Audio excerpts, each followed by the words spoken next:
Are you saying you faked with me? Yeah.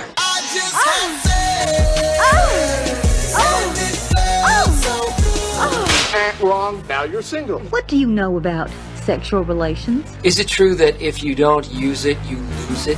I'm a little worried about being a slut. You're listening to the Come With Us podcast, talking the good, the kinky, and the ugly. Here are your hosts, Beth, Aaron, and Tina. Hello, hello, hello, all you sexy holds and poles. Welcome to Come With Us podcast. We've got everything men want to know about love, sex, and relationships. I'm Beth Darling here with Aaron. Today, we're going to answer some listener emails. We've got some advice about how to deal with your partner when they're crazy, defensive, or stonewalling. After all, 'tis the season to be stressed, right? Sad, but true. But hey, we're here to turn it around because we'd much rather have all of us enjoy a 'tis the season to be sexy. I know that's better for everybody. So today we're going to talk about, like I said, crazy, defensive, stonewalling partners, what to do. And hey, thanks y'all for writing in. And Aaron, tell them again where they can send their emails and questions if they've got more for us. Yeah, anything you've got for us goes to comewithusconfessions@gmail.com. That's comewithusconfessions@gmail.com. Some of these, they've given us permission to use their names. If you want it anonymous, that works too, because I know there are a lot of couples who listen together. I've met a couple of them already, and trust me, if you've got something like this or something you go, or a surprise for something you want help with, you can tell us. We won't use your name. There's one couple apparently who does not want us to use their name, but yeah. comewithusconfessions@gmail.com. More than one couple, but I have some couples who like on road trips and stuff, they listen to our show and that's what they talk about and stuff. And some other couples, I mean, this is kind of their bed thing. They just hang out in bed sometimes and listen to our show, which is pretty damn cool. I like to get in bed with as many people as possible. So it's kind of cool. I'm going to refrain from saying anything like that because I am married and my wife would not be okay with that. Well, I know, but see, you're in bed with them too. And she's okay with that. Yeah, something like that. Yeah, something like that. There you go. All right. Well, so yeah, guys, hey, we know sexy stuff matters just as much as the lovey-dovey stuff. So we're here to help you get all the pleasure you deserve. Tina's under the weather today. Unfortunately, she won't be joining us, but hopefully she'll feel better and then we'll catch up with her again next week. So, all right, Aaron, you want to get us started with the emails? I do. It's interesting because so luckily, Robert said we could use his name. Cool. He didn't use the word crazy in such a sense, which is good, which means he knows, because every time I've learned this when I was very young, you never ever call a woman crazy, at least anywhere within earshot that she can hear you. Make sure there's at least 5 doors between you and her. Yeah, so and I'd say don't call a man crazy to his face either. Let's be clear. It's not just. It doesn't get under a guy's skin as much as it gets under a woman's skin, I've learned. Well, maybe.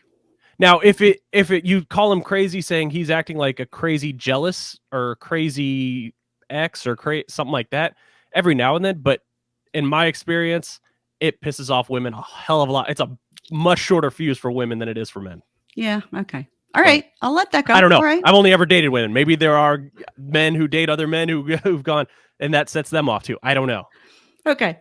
Either way, but you're right. So he didn't use. So tell us what Robert said. So Robert said, I don't understand my wife. She gets so upset about things I think are ridiculous. Then she turns on me if I tell her the truth. I don't understand why she's so upset. So then I just try to listen without saying anything, and that pisses her off too. So I'm out of ideas. How do I stop her from being so emotional and crazy? Well, he did call her crazy there, but I hope he doesn't call her crazy to her face, or else we might be reading Robert's posthumous emails.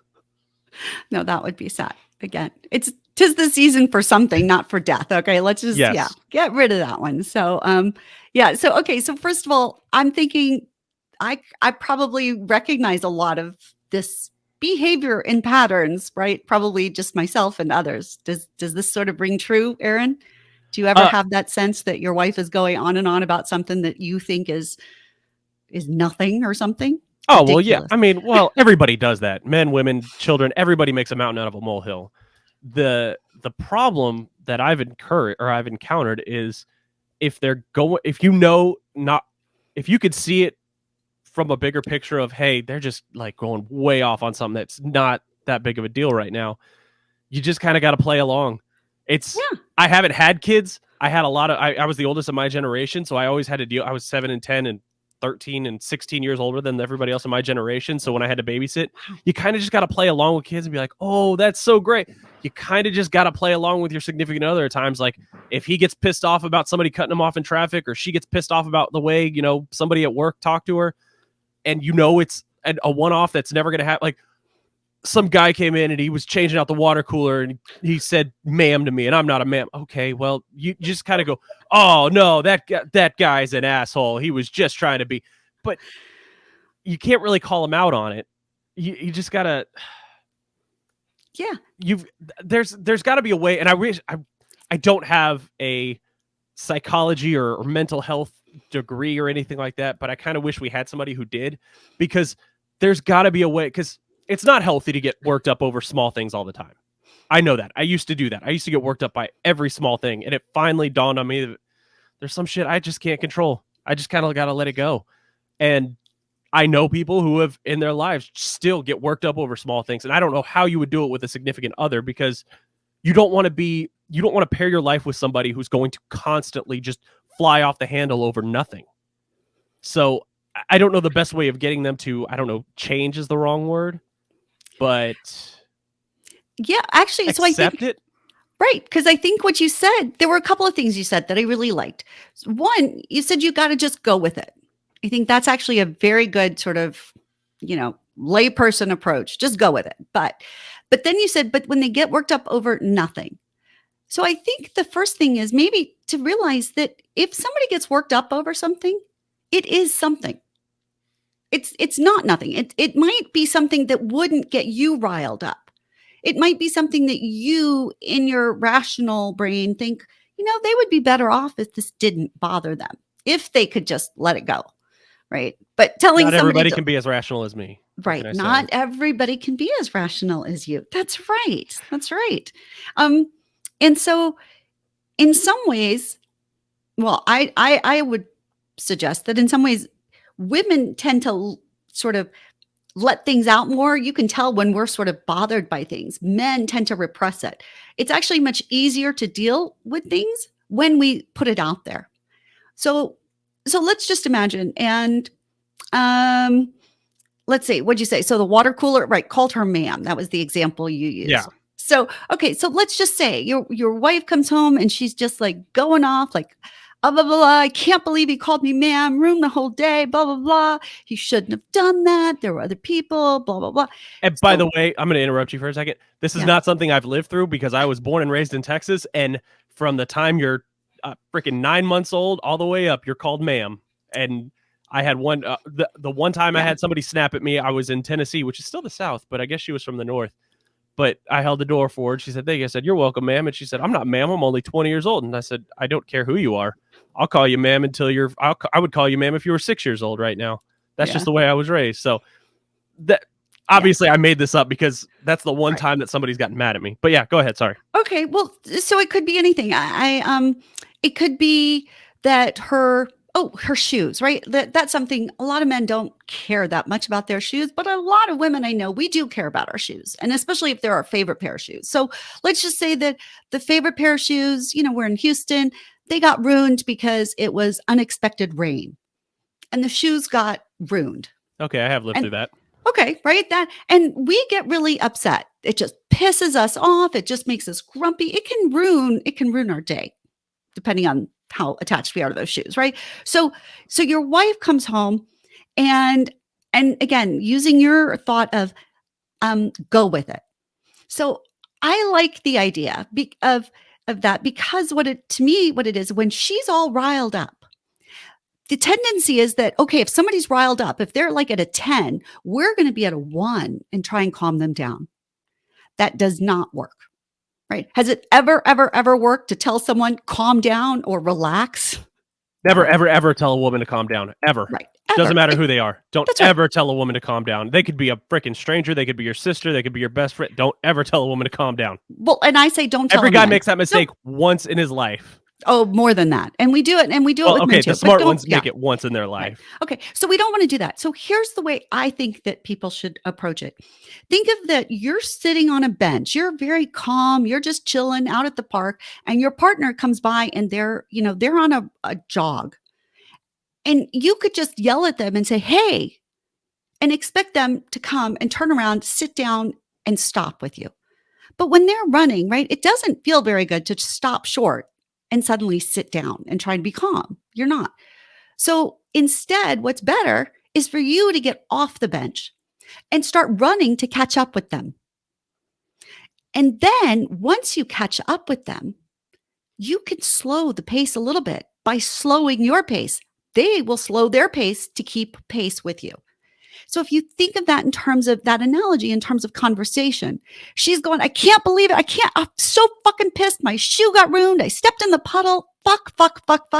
Right? Again, if you sit there calmly, you're not going to work. You go, "God darn, I can't believe it. That must have pissed you off. I can't. Oh, that's so frustrating. I didn't know it was going to rain either. It sucks. How can I help you? Oh my God." And just meet them. Like, go pace with them. You don't have to care. You just have to realize that they care, and you care because they care. I will say, and we'll probably get to this in a second. Also, when they come in and they throw their bag down and go, "God damn it, I ruined the shoes." The number one thing not to do, besides saying calm down, is saying, "That sucks. We can buy you new shoes," because they don't want you to fix it yet. Eventually, they'll want you to buy them new fucking shoes, but they don't want you to immediately be rational and say, "Hey, by the way, I'll just fucking buy you a new pair of shoes. They were $15. No big deal." Exactly. You are so smart, Aaron. You are so smart. I've You're learned so that a right. lot. Yes. I always try. Yes. I have to hold my tongue to be the fixer of everything. And nope. Yes. Everybody take heed of my advice. If you're a single guy right now, please burn this into your memory. Don't ever try to be like, if you're going to try to be the fixer, do it once every 50 times. No. So actually, I've got a way for that, but we'll have to talk. You have to wait. The fixing has to wait. You have to go through this whole process before you get to that point. So yeah, I can't see why men and women are different. Wait a minute. Yeah. So, okay. So let's, again, sticking with this. So she's crazy. Get in the crazy, right? Again, you don't have to care. Personally, you could think this would be a nothing to me, but your partner does care. Just support them in that. Allow them to care. Just like I said, jog along with them for a few minutes and then just start slowly calming down. "Oh God. Okay. That sucks so much. You must be are you ready for a drink yet or something? Do you want to pause or do you just want to keep, whatever?" That way, like, they get it. And you've opened up the opportunity for them to carry on as long as they need to.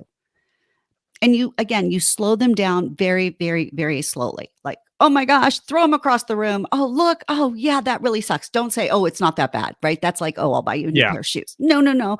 Say, "Oh God, these are great shoes. And by the way, you looked great in them. And I know they were so comfortable for you.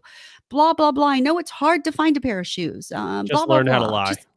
No, don't lie. You're empathizing. That's a lie. No guy knows how comfortable they are. Nobody. No, because guy she's gives a damn. told you. No, because she's told you. I promise you. Women tell people when it's a comfortable pair of shoes. We'll put them on and go, "Oh God, I love these." For guys, Yes. that goes in fucking one ear, out the other. Well, pay attention to your partner. Wear comfortable shoes all the time. I never have to worry about if they're comfortable or not. You know how many times I have to tell somebody that my shoes are comfortable? We're talking about her. If you wanted her to be like you, you'd be with a man. You're not with a man. You're with a woman, and she is individual, right? She's not like me. She's not like anybody. They can't be as logical as I am. Yeah, but anyway, so go with them and just let them be crazy. But boy, I'm telling you, when you do that, when you join them in that crazy, it feels so good to have a partner who just gets you, or at least lets you be you. Okay, the same way women, I tell women this all the time. If a guy's going pissed off, there's some men who, like, their football team loses and it destroys their whole night. Yep. Well, don't tell me that's rational. It's not rational. Right. I've been that guy before. Exactly. I know. See, I'm also able to admit I'm 100% not rational when it comes to certain things like sports. Well, that's a good thing. So, but they aren't. So again, I tell the partners too, whatever your partner cares about, you just care about it because they do. That's all. You could even ask, if you don't understand why the shoes, you can say, "Oh God, why? why are these shoes so important to you? What's significant about them? Tell me about them, right? And you can ask if you don't know why these matter so much. And maybe she'll be like, oh, these are designer. These are $800,000, pairs of shoes. Who knows? Maybe Shit, they she are better the find somebody else. She's wearing $800,000 pair of shoes. She's wearing who $800 knows? shoes. She can Yeah. go Who fucking knows? go sit on a street corner, earn that money to make them back. Yeah, you'd really like that one. So anyway, but that's it. So when they're crazy, don't try to stop crazy with calm. It doesn't work. Let them be crazy for a little bit and then slow the pace down slowly. And then you get to comfort them and you're there with them. And then good things happen. And frankly, then that's how we get turned on. Quite frankly, when somebody just sees us, when they let us be our craziest self and they don't call us crazy, make us feel bad about it, they're patient. That's who we want to get naked with. Heads up. So I will say, as a guy, when you get pissed off at your sports team, it is good to kind of play they suck too. God, that sucks. But after about 45 seconds, if you say, you know what? How about I give you a lap dance to make it better? Most guys, fuck it. It was a loss. It's gone. There's another season. There's another game. I don't give a shit. I'm about to get a lap dance, or I'm about to get a hand job or a blow job, whatever. Doesn't give a shit. 45 seconds after my team loses the World Series, if my wife said, I'll just give you a lap dance to make up for it or something like that, deal. Whatever. Okay. Well, once you calm her down a little bit after 45 seconds of being crazy, if you want to say, let's throw these fucking shoes away right now and let's go get you a better pair, a nicer pair right now, that might be okay.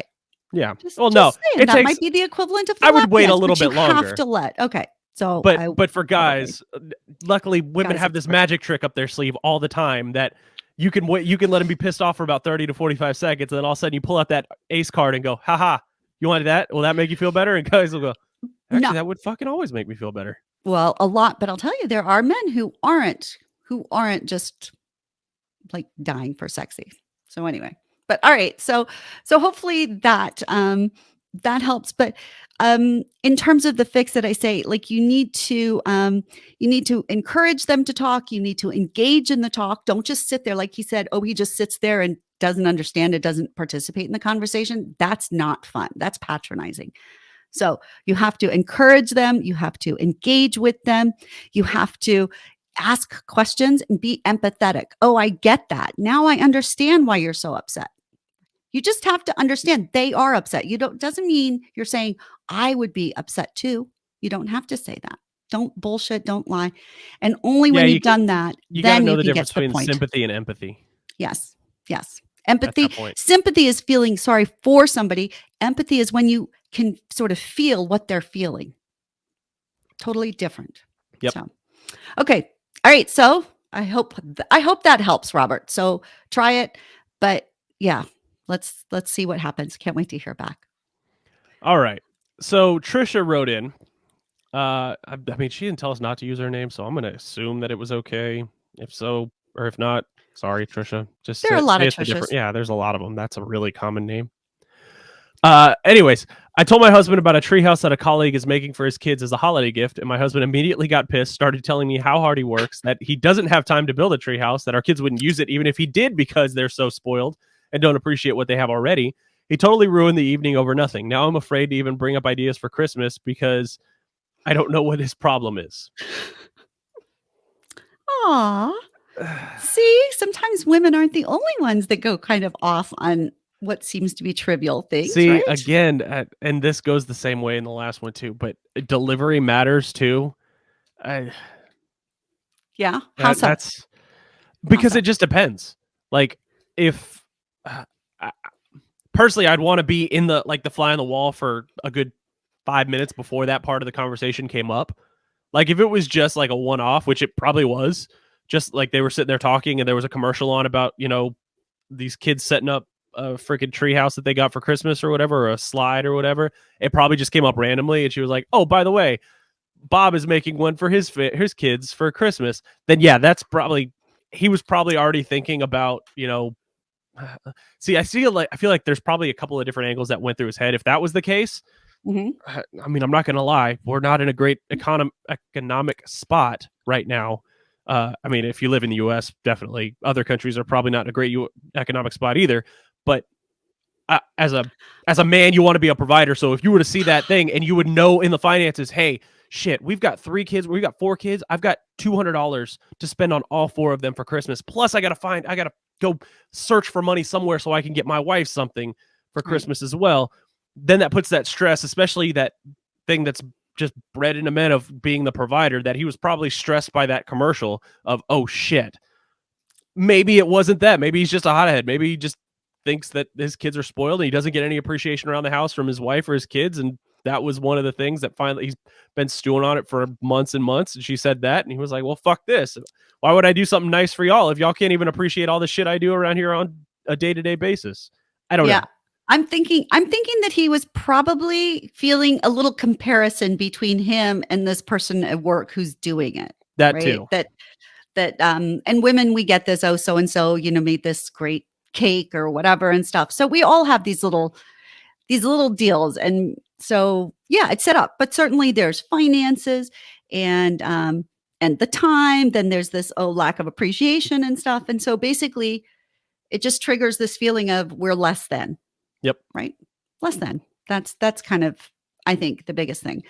And so, I guess for Trisha, again, she could try, you might argue with me, but she could try using rational conversation with him. But I think when somebody's in the midst of crazy, rational doesn't really do it. Again, that's like the shoe instance. Okay, sure, we can go buy you another pair of $15 shoes. You've skipped the emotional part, and that's where the person is. They're in the midst of emotion. They're not rational at that point. So fighting crazy or fighting emotions with rational stuff doesn't work particularly well at the beginning. See, I don't know. I mean, my thing is if it's something that she wasn't emotional about, and it goes both ways. One of, you snap off at your partner and all of a sudden they were in a rational mind state, but the fact that you snapped makes them snap emotionally. So then you have 2 emotional beings just smacking heads together. Yes, now, that doesn't work. Had he gone off on Trisha and she goes, and she still had the rational part and doesn't go emotional defensive. All right, we've talked about this before. Let's fucking gloves off. Let's go. If she stayed in the rational sense and went, okay, clearly something's up. Like let's talk about this. That's where you can. That's where the rational of the, not saying calm down, but that's where you can. It's better. Arguments are always better when you have one rational and one emotional. Always. Right. I say only one of you should be a 3-year-old at a time, because if you're both 3-year-olds, everything devolves. Yep. Right. So you're right. So if Trisha can just recognize that he's in this 3-year-old, somehow or another, she has no idea. I'm assuming she's completely innocent, has no idea, didn't intend to set him off, but somehow she set him off. Then you're right. If she can stay rational, that is different than her just trying to use rational with him to convince him of something, right? I.e., that's what most people do. I didn't say anything wrong. Why are you jumping on me? Right? We're trying to convince them that their reaction is wrong, and that just doesn't work. Doesn't work any better than telling somebody that to calm down. So to me, I think if she can stay rational and then approach it with, I say, kindness, curiosity, and generosity. Kindness, curiosity, and generosity. Those 3 things will get this conversation back on a reasonable track. So kindness is that she just understands, ooh, he's having a reaction. I want to be nice to him, right? I don't need to win an argument. I don't need to defend myself. I don't need to justify. I don't need to be right. I just need to be nice to him and help him figure, and then the curiosity, I want to figure out what's going on. As you say, ask some questions. Right? Be curious, not judgmental, not defensive. Like, oh, I didn't say anything. Why are you pissed? But just, oh, honey, wait, what's going on? Right? Hey, I'm here. What are you thinking? What is this bringing up for you? What are you thinking? Like, what? Just talk to me. Tell me. Is it about a treehouse particularly? Is it that suddenly you're thinking, oh gosh, that's a lot of money, and you're worried about that? Like, is it the time? Do you really think our kids are spoiled? Just tell me. Let's just talk about that, right? And generosity is generosity of spirit, just accepting, again, that what they care about is important to them. Be nice about it. Even if you think their reaction was strong, be generous enough to just be like, hey, I can be here for you. Even if you're upset, I don't need to get upset. I don't need Okay, you could have handled this better. Great. I don't need to prove that to you right now. Sometimes I do the same to you. Give and take, we're good. I'm just here and I'm being kind, curious, and generous. That works so well. If you just say something like, "Wow, well, you're probably right. That's a lot of effort, and you're right. Our kids probably wouldn't really play with it that much, or I don't even know if they'd want a tree house or something. So, and they certainly could be happy without one, right?" That sort of response, when you approach it with kindness, curiosity, and generosity, you affirm the positives, you note that flaws. Oh God, of course, you're so busy. You're a great dad. Just because you don't have time to build a treehouse does not mean you're not an amazingly fantastic dad, right? So you can affirm things and you can just reassure them. And then you're still on the same team, which I think is huge. So I mean, I agree. That's the way of going about it. It's like I said, there's something I wish I had a little bit of like a 30, even 2 minutes before that part of the conversation kicked off to know where it was. And I mean, now, God forbid, I really hope he didn't do that in front of the kids, because that's one thing that as a child you don't need to see. Right. Having seen it, that's one thing you don't need to see, that kind of stuff. So if it was just their alone time, they're sitting there watching TV after putting the kids to bed and that happens, that's a great time to, like, again, press pause and go, all right, hold up. Let's figure this out. Clearly you're carrying something around, and let's figure this out before we go to bed, because we're not going to bed with this anger and this built up tension shit going on. Yeah. Well, and frankly, sometimes it's not even just the 2 minutes before, but maybe it's somebody at work that he's already heard so many great things about, like, oh, they got a big promotion, or it's their boss, or they're good looking, or they're better looking, or, they drive a cooler car, who knows, any of those things. And so there's just an immediate defensiveness. Like, even if Trisha's not comparing him to this person, he's already been comparing himself, and he's afraid that he doesn't come up favorably. Yeah. So there's a lot of that. So yeah, you just have to tune in. Like I said, kindness, curiosity, generosity. I'm telling you, remember those three.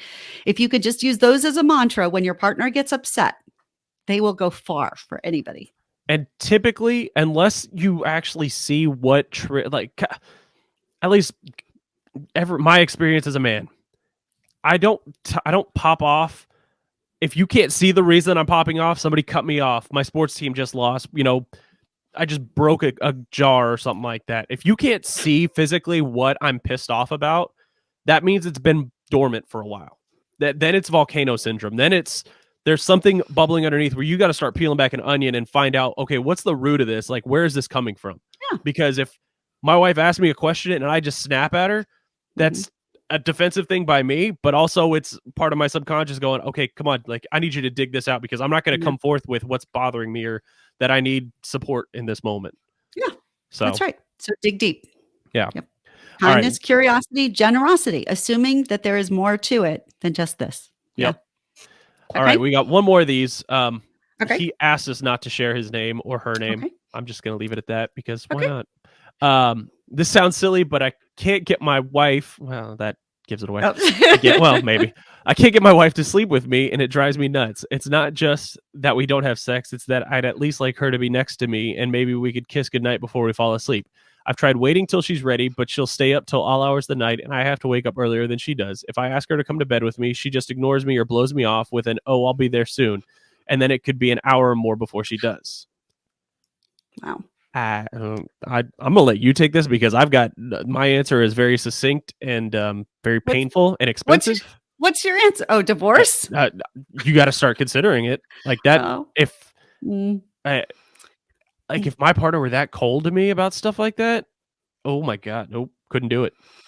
Like oh God, yeah, that's an expensive and trust me, you've got plenty of freaking slogans and shit, cheaper to keep her, blah, blah, blah. It's going to be expensive. It's going to be painful. But if you're not seeing eye to eye on that kind of stuff, that's core essential shit that you get from dating in a relationship. And if that's not there, whew. Well, wait, so are you talking about the not going to bed together? No, just the no physical intimacy, hey, I just want her to be in bed to me, be next to me at some point and kiss me goodnight. kind of thing. The like, I need to be, I want to be around her. It's not just I want sex with her. I just want to be in the proximity with her and be able to share the occasional physical touch or physical, Yeah. what's the The word? cuddle or something. Yeah. Yeah, like the display of affection. Right. And it's so funny because so many women will say, oh, no, that's not it. Right. If women hearing this, what they will assume is that he's lying and that he really wants sex. And I'm telling you, and every woman will be like, she's not going to bed with him because she doesn't want to have sex with him. So she'd rather wait until he's asleep and then she doesn't have to deal with it. But it's just strange, right? Men don't have the reputation of actually wanting or having a desire for what we would call cuddling, right? And I would say kissing goodnight in bed or even hugging for a minute before you go to sleep, like that's kind of cuddling, that's snuggling. And we assume that that's just the women want it and not men. So I think that's the first thing is throw that out and recognize that there are a ton of men who feel like you do. They want their partner to go to bed with them at the same time. Sure, they'd like to have sex, but even if they're not going to have sex, they would rather have their partner go to bed with them and not have sex than go at different times. So I think that's important to know. And then when you talk about the divorce, what's interesting is that what I call this is stonewalling. And this is one of the terms that we've talked in the past about the Gottmans, Dr. Julie and John Gottman. They have these 4 horsemen, they say, that are sort of the death knell when people don't fight well. Well, stonewalling is that when you ignore someone, right? So when he says, oh, I'll be there soon and doesn't, or just pretends like she doesn't hear him kind of thing, that's stonewalling. We just literally pretend like we haven't heard a thing. And that is, to me, that's one of the worst. And when couples get there, that they are precariously close to being at the point of not being able to recover from that. And so I strongly suggest that people don't allow that to continue very long. It's just not good. Like, it's not only that, like, I remember, like, every kid does it. You all did. Every single one of us did it to our parents at one point. You're playing with your blocks. You're sitting there doing something. Nowadays, they're playing on freaking the computer or PlayStation or your phone or whatever. And now, especially if you're a parent, you'll all of a sudden go, oh shit, I know this. But think back to when you were a kid, your parents are trying to get your attention for something. Hey, I need you to take the trash out. Hey, I need you to take the dog for a walk. Hey, did you do your homework like I asked? And if that kid, I was there, fucking just blanket ignores you, there's nothing there, that will piss off a parent. That would piss off anybody. And and I remember getting my ass whooped when I was a kid and being told, and not only so I didn't get the punishments I got came with an explanation. It was, you got punished, and then it was, okay, now let's talk about why you're getting this punishment, whether it was a spanking, whether it was grounding, whether it was bed without dinner, any of that stuff. You got an explanation. And the explanation for that was always, that is disrespectful. Don't ever ignore another human being who's trying to get your attention. And it is. And it is. Somebody's going to go, oh, what if you ignore the guy begging for money on the street? Okay, we're not talking about that. If another human being is trying to get your attention, especially one that you have a partnership with, your husband, your wife, your whatever, your boyfriend, girlfriend, fiance, if they're trying to get your attention and you're just going to completely block them out purposefully, that's fucked up. It is. And it's that not is good. Beyond disrespectful. Right. And it's totally unhealthy. Totally unhealthy. But so let's just assume for the moment, right? So this does happen. Maybe it's the first or second time, because again, hopefully y'all, like, now that we know, right, we're not going to let this stuff go on. But typically what happens is we don't know how to actually engage with somebody when they're stonewalling us, when they're ignoring us. So then we just walk away pissed. And that just makes things worse and worse and worse. So rather than that, I would think, assume that there is a reason. Again, use this kindness, curiosity, and generosity. Just assume that there is some reason that you don't know that they are ignoring you. And just be like, okay, again, don't go into your 3-year-old self. Let them be the 3-year-old. Now follow through. So get on their level. And I mean physically on their level. If they are standing up, go stand up next to them. If they're sitting down, go sit next to them. Go, wherever they are, get on level with them. Then establish connection with touch, not an aggressive, angry touch. But it's really hard to ignore someone, right? The beggar on the street, it's hard to ignore because we're programmed to connect. And it is. So anyway, so it's hard. Well, when somebody's touching us, it's almost impossible to ignore them. So touch them in a way that is not sexual, in a way that is not aggressive.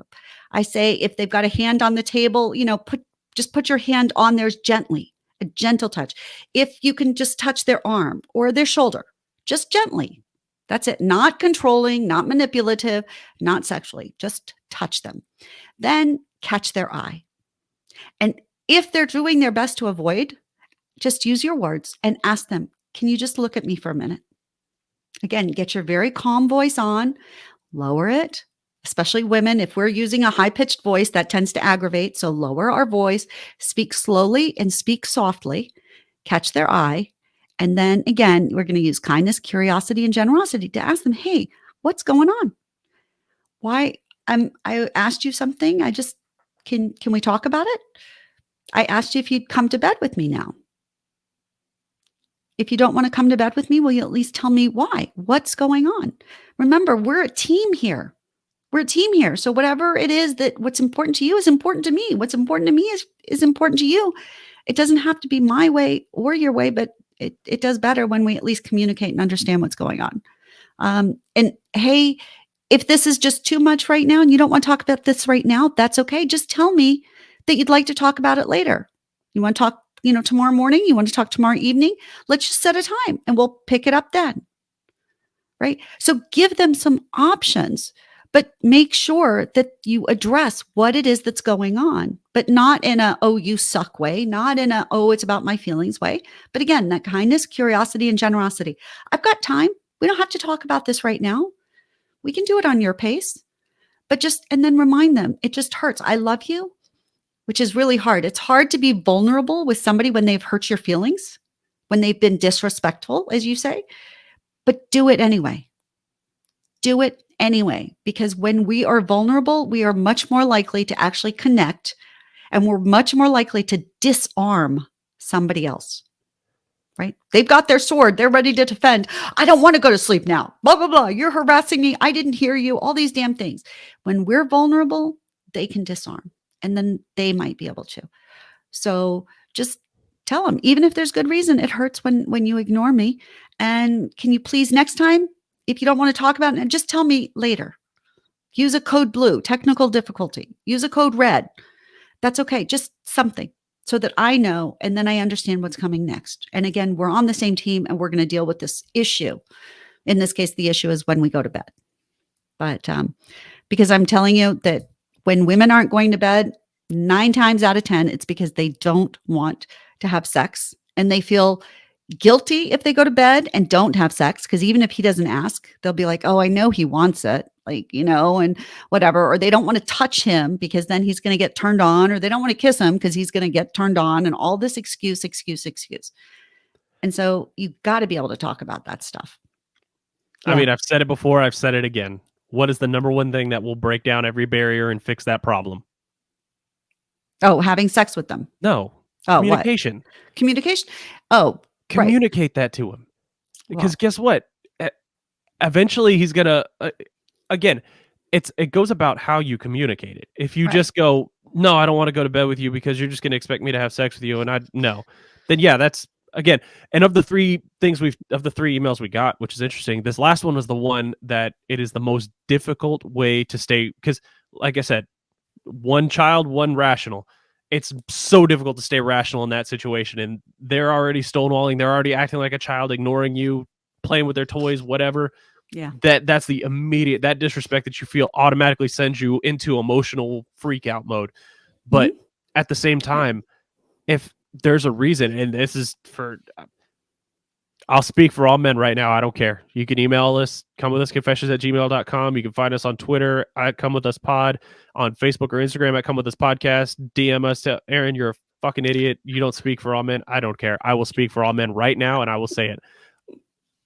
Ladies, if that is something that if that's the reason you're not doing it, sit down and have the respect for your relationship, not even for your partner, have the respect for your relationship, for the commitment you made to each other, to have that talk and say, and be honest, because hiding things doesn't ever fucking work, whether it's emotions, whether it's, anything. Yeah. Hiding stuff, not being honest, not being forthcoming. Like, why in the hell else did you fucking pick one person to spend your life with? And maybe you're not that serious. Maybe you haven't gotten married yet. Maybe you're still just in a serious relationship. Don't know if you're going to get married. Okay, well, you're on that path. This is a good way to figure out if this is the person you're going to spend your life with. Why in the hell would you pick that kind of person if you cannot muster up the fortitude to sit down and be honest with them and communicate with them about how you feel? And Well, people get their feelings hurt. That's part of it, but part of it is also, being honest to yourself and being honest.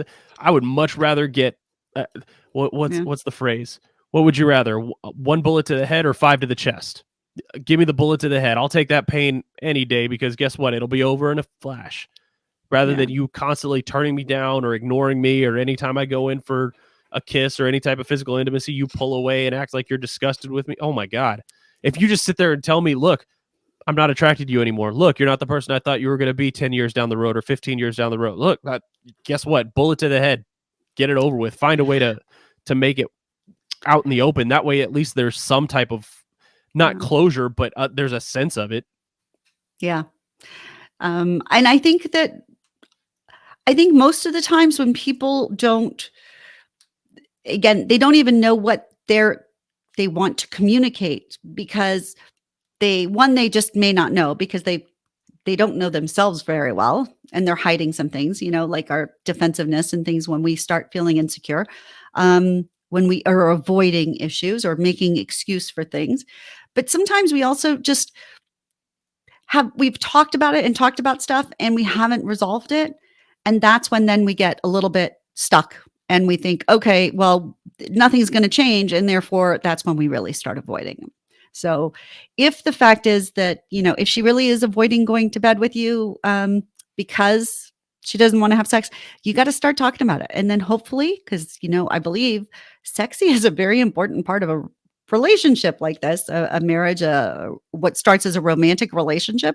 When you have a romantic relationship and take the romantic and sexy out of it, you're left with not what you wanted. And that's generally when things fall apart. So just, ask for the truth and then commit to finding answers, because there are answers and ways for people to be together when they really want to, I think, and to improve their sexy, even when they've had not great sexy for a very long time.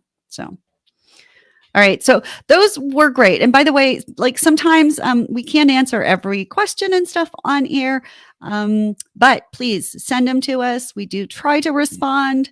I know sometimes I'm really behind on my emails, and I'm super sorry about that. So sometimes we can't respond to all of them, but we really are glad to hear from you. And especially when you ask questions like this that we can pull together that are so, that all of us can relate to, then we really do appreciate it. So holler at us.